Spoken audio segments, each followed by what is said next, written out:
Okay, in this next part, we're going to use the lasso tools to take this shell down here and select it and then move it up here. So first of all, this is the regular lasso tool, right? This circular one. And I had mentioned before that it's the most freeform, like wherever you draw with it, it makes a line. Um, the polygon is one where you click it, and as you click in between each point, it will create a straight line. So the difference is that lasso makes one continuous line as you are drawing, like a free form, like a pen or a pencil kind of. Um, but the polygon lasso is sort of like if you were to drop anchor points, like if you were to put pins in a cork board or something, and then pull a string in between each one, you're going to get a straight line in between each point. Okay, and then we'll talk about the magnetic lasso later. It's a little different than both of those. As I said before, it's more of an edge finding tool. Okay, so let's start off with the lasso tool. Then I want to show you a little trick that you can do. I'm going to blow this up a little bit, and if I put that sort of in the center as I blow it up, it'll blow up from the center. Now, I want to show you a little trick. If I wanted to start, I can start maybe over here somewhere with the lasso tool, and you'll see that if I am kind of careful in how I draw, I can kind of get around this edge, this sort of squirrely little edge, and it's really up to you how close you are with it. If you are using like a pen and a tablet, you might be able to do this a little bit better. Sometimes this is really hard to do with a mouse. I'm doing halfway okay because I'm with a trackpad. Now, right about here, you see that the line will start to become straight. What's kind of cool is if you start off with the regular lasso, uh, you notice that the line starts to get straight. And so if I hold down this Option key on a Mac or an Alt key on Windows, and then I let up off the mouse for a second, you see that my tool turns into the lasso tool. So you can switch in between. So that's kind of nice. So if I wanted at this point, I could kind of like see, I move this around, and now it becomes like this elastic, band, and I can kind of like drop my points by clicking, and then I move it off to the next, click, right? And so sometimes I think the lasso tool, just the regular lasso, is kind of hard to use, honestly. I usually don't use it unless I'm trying to make like really crude selections. And one of the things that the book is going to say is under no circumstances are you supposed to let up off that key, that Option key, while you're in this. But I'm going to show you, if you do that, it's not the end of the world, all right? So what it does is it automatically completes the path by drawing a straight line from the last place where you were to the first place where you were. All right, and so it starts with the selection. Now, the book is going to say, well, don't do that. Don't let up off the keys and don't, do it this certain way. Well, the reality is that you're probably gonna do this the first time, where you let up off the wrong thing at the wrong time.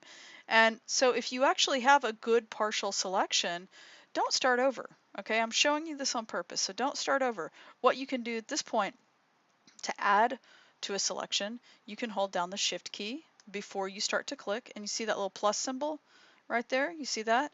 All right, that means it's going to add to your selection. If you were to hold down the Option on a Mac or an Alt key on Windows, it's going to subtract from your selection. So in this case, what we want is to hold down Shift. And all right, and so I'm going to like start by clicking right here. Okay, and if I start drawing with my regular lasso tool, right, you can see that I can draw with my normal lasso tool, and then if I wanted to hold down Option in between again and then let up off my mouse, you see that it turns into the plus symbol with my polygon tool. Now I'm still holding Option, okay, and I'm just clicking at this point. I'm click, click, right, and click, and so on, right? And I still think it's easier to do it this way than using that regular lasso tool. So anyway, but you can go back to your lasso tool if you want. But anyway, I'm going to just keep on with my selection. And then what you can also do, like if you want to just keep making partial selections, like if you want to do this whole thing a little bit differently, then you could just like kind of click here and then add to your selection like this. For instance, I'll just do this if you want to keep doing it in sections, right? And then when you finally get back to where you started, you should get like a little circle, or you can just let up and then it'll add, right? So I just let up off the Option key, and it added to my selection. So now I've got another section, and I can keep going. All right, so that is a strategy. A lot of times when people, they want to make a little bit of a complex selection, they'll just make as much as they need, and then they'll go ahead and complete part of the path, and then they'll just keep adding to it a little bit at a time. And if you're making a really complex selection, like this isn't that bad, but if you're making a really complex selection, one of the strategies that I'll take, like if I'm, say, making a selection of a person and I want different parts of the body, or something like that, then what I'll do is I'll go up here and I will save pieces and parts of my selection, and I'll label them as such. You know, like if it's a person and I want to save the arms, and I want to save the hands separately, and I want to save the feet separately, or whatever, then I'll label all those different selections. And then what's kind of nice is later you can go and add them together up through this menu where you go to load selection, for instance. You can choose to add to the selection or subtract from the selection, so you can actually build a whole bunch of different pieces and parts with your selections together.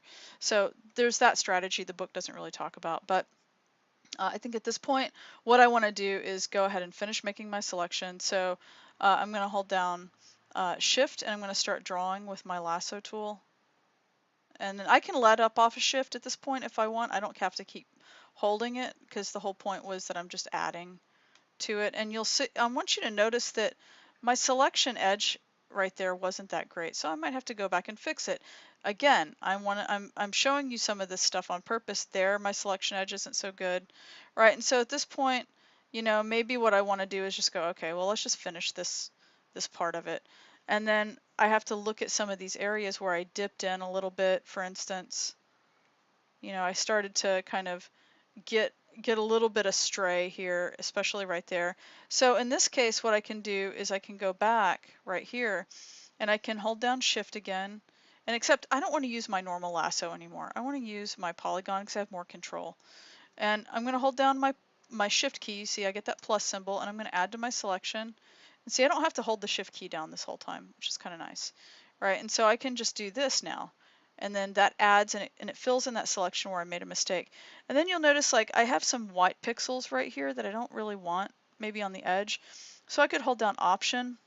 You see the little minus symbol, and I can click here, and I can kind of get rid of some of these white pixels along the edge here, so that it's a little bit more of a consistent line like this. And then I can just kind of come out here, and you see that little circle, it means it's going to complete my path, right? And then you see that's a better edge. And then I have some white pixels here, so I'm going to hold down Option or Alt again and kind of fill this section in right there and kind of cut some of that off. All right, and there we go, complete that circle. All right, and so that's how you can kind of go back and readjust. This pulled in too many pixels too, so I can go back with my Alt tool, and I think you'll start to see kind of why I a lot of times do not choose the normal lasso tool as my first option unless I'm trying to make just like kind of a crude outline selection. All right, so I'll kind of go with that. I'll zoom back out a little bit. And I think I can finish making my selection now with my polygon lasso. So I'm going to hold down Shift to add. Okay, and then I'll just kind of come along this edge, dropping my little points. I'll call them anchor points if you want, right? But dropping my little pinhead points so that it draws my line for me. And I'm trying very hard not to, you know, not to make it look too choppy and cut out looking. Like around curved edges, I actually, you know, drop a lot of additional little points. And then if you don't like the way it looks, you can always go back and you can adjust that selection later. Right, and then once I get about here, I'm going to come and just kind of outline this whole part, and until I find the beginning and you see the little circle, I can click and it closes the path. Okay, and so now I've got my selection. And again, this is one of those things where you could have feathered it in advance, but I don't love doing that. So if I wanted to save this selection, I could. So we'll go, I'm going to save, I'll call this shell, or I'll call it muscle or something like that, unfeathered.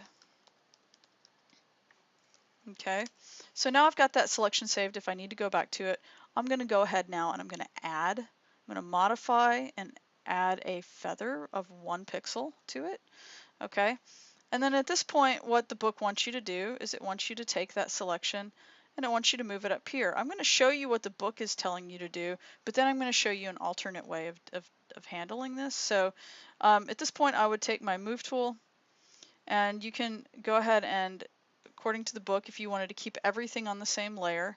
Oh, first of all, you'll notice right now that my coral layer is selected. I actually want to select layer 0, okay? That's kind of important because otherwise there are no pixels on the coral layer right here, so it would select basically an empty selection.